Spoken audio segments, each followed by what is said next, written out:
కూటమి పాలన పైన మీ అభిప్రాయం ఏంటి? చాలా బాగుందమ్మా పరిపాలన.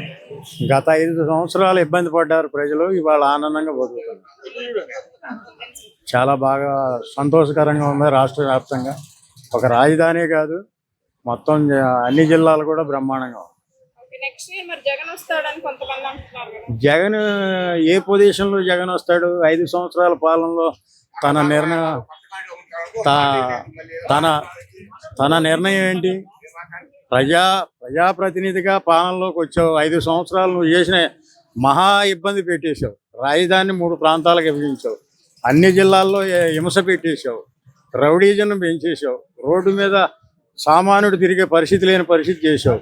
ఇవాళ నువ్వు ప్రజల్లోకి ఏ యాంగిల్లో వస్తావు? ప్రజలు ఒప్పుకోరమ్మా. 2029 మళ్ళీ వస్తున్నాయి కదా. రేపు 10వ తారీఖు ఇస్తాడు, జూలై 10వ తారీఖు ఇస్తాడు.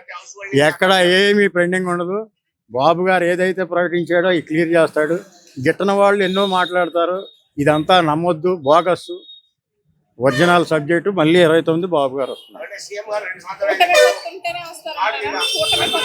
కూటమి ఇడిపోరమ్మా. కూటమి పక్కాగా కలిసి ఉంటారు.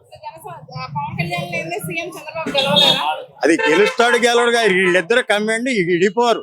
పవన్ కానీ, బీజేపీ కానీ, చంద్రబాబు కానీ ముగ్గురు కలిసే పనిచేస్తారు. పవన్ కళ్యాణ్ అతనికి ఇష్టం లేదు సీఎం అవ్వాలని. ఆంధ్ర రాష్ట్రం ఆయన చెప్పలా బాగుపడాలి రాష్ట్రం అనుకుంటున్నాడు, కానీ నేను సీఎం అవ్వాలని పవన్ కళ్యాణ్ అంటలా.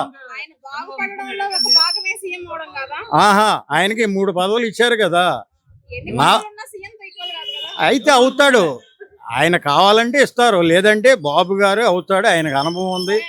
రాష్ట్రం ఒక యాంగిల్లోకి వస్తుంది. మంచి పొజిషన్ అమ్మా, బాగుంటుంది. సీఎం చంద్రబాబు గారు ఉన్నంత వరకు సీఎం సీట్ అయిందే. నెక్స్ట్ లోకేష్ అనుకోవాలా, పవన్ కళ్యాణ్ అనుకోవాలా? బాబు గారు ఉన్నంత కాలం బాబు గారు, బాబు గారు తర్వాత పవన్ కళ్యాణ్, లేకపోతే లోకేష్.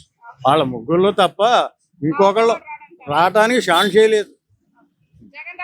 లేదు, ఆ స్కోపే లేదు. ఎన్డీఏ కూటమి పాలన 2 సంవత్సరాలు జరిగిన పాలనలో ఎట్లాంటి అభివృద్ధి పదంలో ఉందో చూస్తున్నాము. ఇవాళ ఏదైతే రోడ్లు ముందు స్టార్ట్ చేసింది, రోడ్లతో స్టార్ట్ చేసి రోడ్ల దగ్గర నుంచి మరి రైతులకు అవసరాలు ఏంటి, వాళ్ళ అవసరాలు ఎట్లా చూడాలని చెప్పేసి రైతుల అవసరాలు రైతులకు చూస్తా 20,000 రైతు భరోసా ఇస్తానని చెప్పి, అదే విధంగా 20,000 ప్రతి సంవత్సరం అప్పచెబుతా.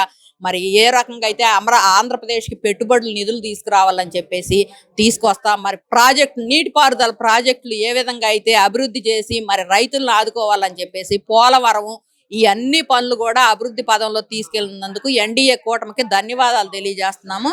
అదే విధంగా విష ప్రచారం జరిపే ఈ వైసీపీ పార్టీకి కూడా ఒక ఇంటిమేషన్ ఇస్తున్నాం. మీ నాడు నేడు అని ఇంతకు ముందు ఒక ప్రోగ్రాములు పెట్టేవాళ్ళు, మీరు స్కూళ్ళు ఎట్లా చేయాలి ఏంటి అనేది.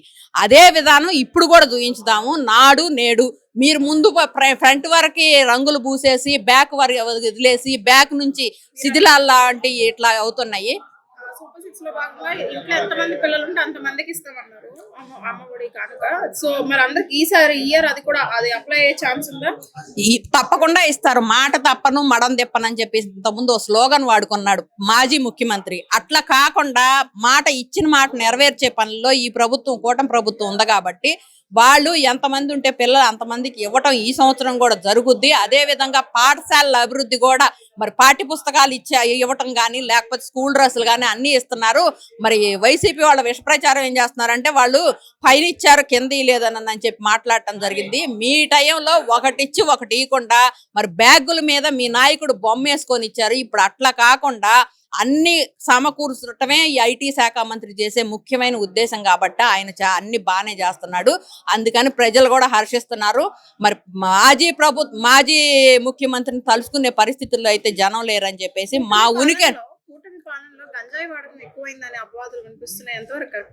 ఎంతవరకు కరెక్ట్ అయింది. గంజాయి బ్యాచ్ అని ఇంతకు ముందు ఎట్లా ఉందో ఇప్పుడు ఎట్లా ఉందో ఏం జరుగుతుందో అన్ని చూస్తున్నాం కదా. మీరు డప్పు కొట్టుకుంటే సరిపోదు. ఎందుకంటే నేను రుస్తుని అంటావు, నీ రుస్తుంతనం నువ్వు కాదు, ప్రజలు చెప్పాలి 5 కోట్ల ఆంధ్రులకు ఏ రకంగా ఉంది, అప్పుడు ఎట్లా ఉంది, ఇప్పుడు ఎట్లా ఉందని.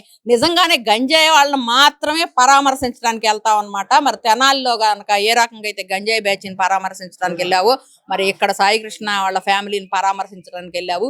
ఇవన్నీ చూస్తుంటే మీరు గంజాయిని ప్రోత్సహించే బ్యాచ్ మీది. అందుకని చెప్పి సాయి కృష్ణ కేసు చూస్తుంటే కూటమిలో మీకే పొత్తు పెట్టట్లేదు అని అపవాదాలు వినిపిస్తున్నాయి ఎంతవరకు?